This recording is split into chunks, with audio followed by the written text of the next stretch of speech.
दोस्तों, एक साधारण सा गांव बंसीपुर। यहाँ न बिजली नियमित आती थी न पानी।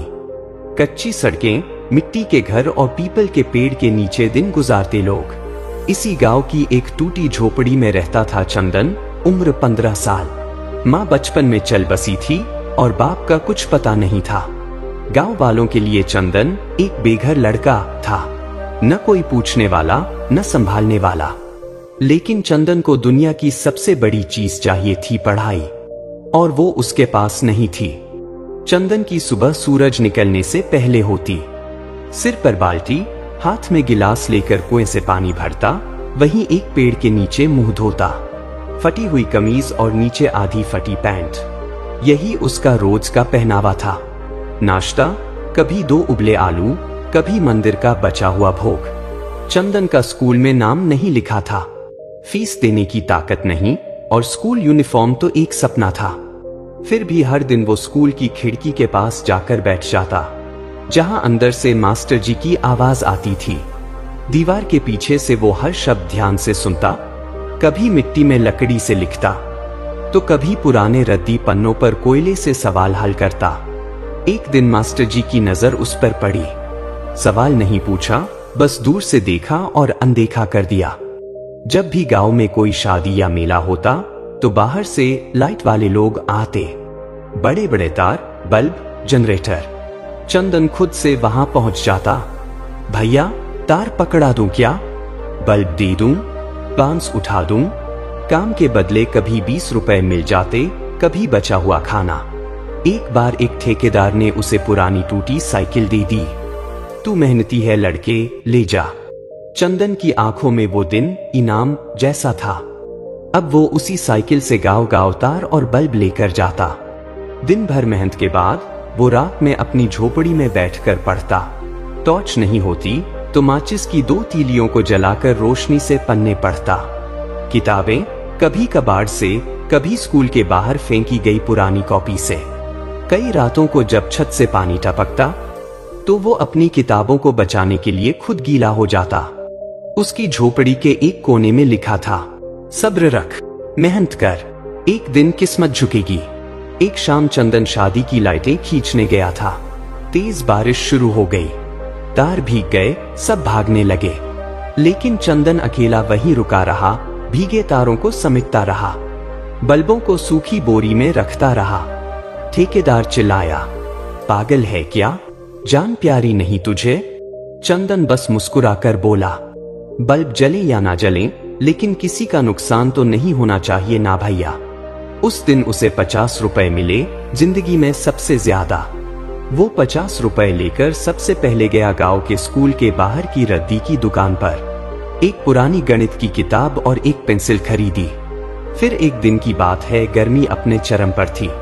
बंसीपुर का सूरज आसमान से आग बरसा रहा था।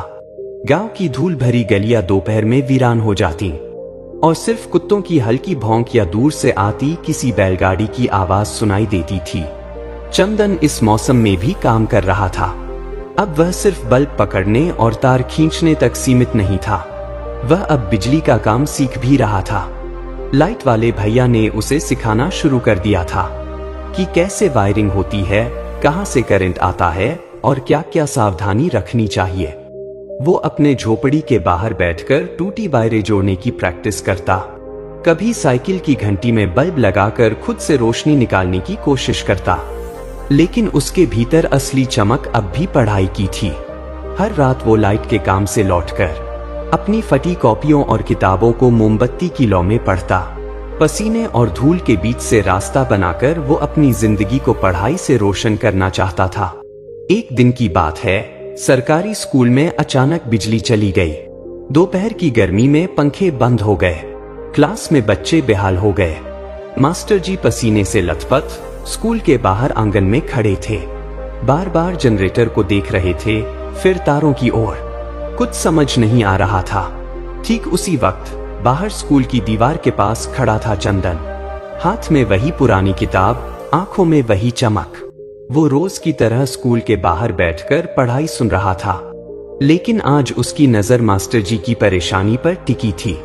मास्टर जी ने उसे देखा, कुछ पल तक देखा, फिर सीधा उसके पास आकर बोले, तू रोज दीवार से झांकता रहता है, कुछ काम धंधा करता है या ऐसे ही पढ़ने का ढोंग करता है?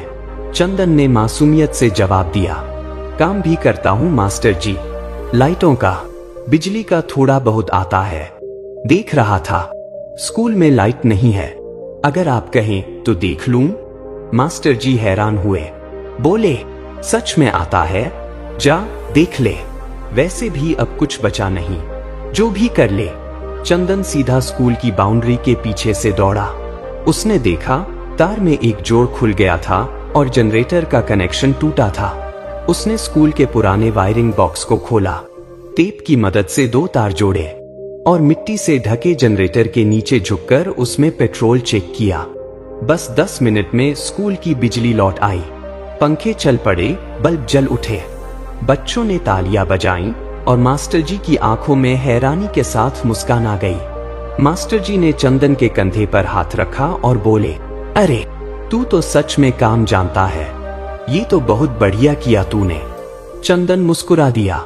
मास्टर जी थोड़ी देर उसे देखे जा रहे थे, फिर बोले, कल से तू बाहर खड़ा मत होना, स्कूल के अंदर आकर बैठा कर, मैं खुद तुझे पढ़ाऊंगा।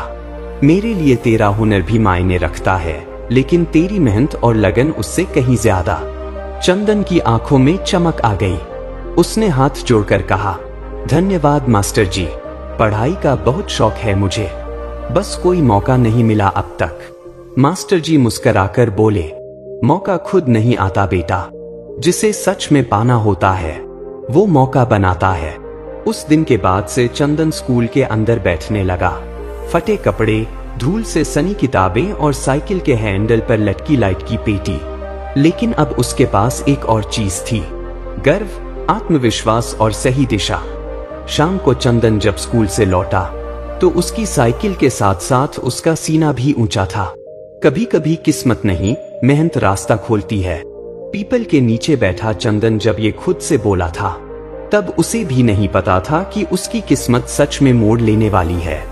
अब वो हर रोज स्कूल के अंदर बैठता। मास्टर जी ने उसके लिए एक पुरानी बेंच रखवा दी थी, जिस पर लिखा था, मेहनती विद्यार्थी। फटी कॉपियों की जगह अब उसे पुरानी लेकिन साफ किताबें मिलने लगी थी। स्कूल में बाकी बच्चे अब उससे सवाल पूछने लगे थे। पहली बार किसी अनाथ लड़के को गांव के बच्चों ने भाई कहा था। साल भर वो सुबह काम करता, शाम को स्कूल, फिर रात में पढ़ाई। कोई सहारा नहीं था, बस एक साइकिल, कुछ औजार और किताबें। जब 10वीं बोर्ड की परीक्षा की तारीख आई तो मास्टर जी ने खुद जाकर उसका फॉर्म भरवाया। पहली बार चंदन ने स्कूल की यूनिफॉर्म पहनी। मास्टर जी ने अपनी पुरानी शर्ट दी, गांव के एक भले आदमी ने चप्पल और हेडमास्टर ने उसे पेन और ज्योमेट्री बॉक्स दिया। परीक्षा के दिन वो साइकिल से सेंटर पहुंचा, जेब में बस 10 रुपए और दिल में आत्मविश्वास। हर पेपर के बाद वो बाहर आकर मुस्कुराता, न इस डर से कि सवाल कठिन थे, न इस चिंता में कि नंबर क्या आएंगे। उसका हर जवाब उसकी मेहनत से भरा था और सबसे बड़ी बात, वो खुश था। 2 महीने बाद गांव के स्कूल की दीवार पर बोर्ड परीक्षा के रिजल्ट की सूची टांगी गई। गांव के बच्चे, मास्टर जी और प्रधान जी सब पास होने वाले नाम देखने जमा हुए। चंदन अपनी साइकिल लेकर धीरे धीरे पहुंचा। दिल में हल्का डर और उम्मीद दोनों थी। सूची पर एक नाम सबसे ऊपर लिखा था, चंदन कुमार 94.6%। सब चौंक गए। कुछ लोग हैरान थे, कुछ रो पड़े। मास्टर जी ने भावुक होकर कहा, इस लड़के ने हमारे गांव का नाम रोशन कर दिया। जिसके पास कल तक किताब नहीं थी, आज वो पूरे स्कूल का टॉपर है। अगले दिन गांव के पंचायत भवन में एक छोटा कार्यक्रम रखा गया।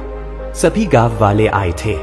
गांव के प्रधान ने मंच पर चंदन को बुलाया, उसके गले में माला पहनाई और कहा, ये वो लड़का है जिसने साबित कर दिया कि गरीबी रास्ता रोक नहीं सकती, अगर इरादा मजबूत हो। प्रधान जी ने पंचायत की ओर से ऐलान किया, आज से इस बच्चे की झोपड़ी हम पक्की कराएंगे और गांव की परती जमीन से आधा बीघा खेत इसे नाम किया जाता है ताकि इसका भविष्य सुरक्षित रहे। पूरा गांव तालियों से गूंज उठा। चंदन की आंखों में आंसू थे, लेकिन वो आंसू दर्द के नहीं, सम्मान के थे।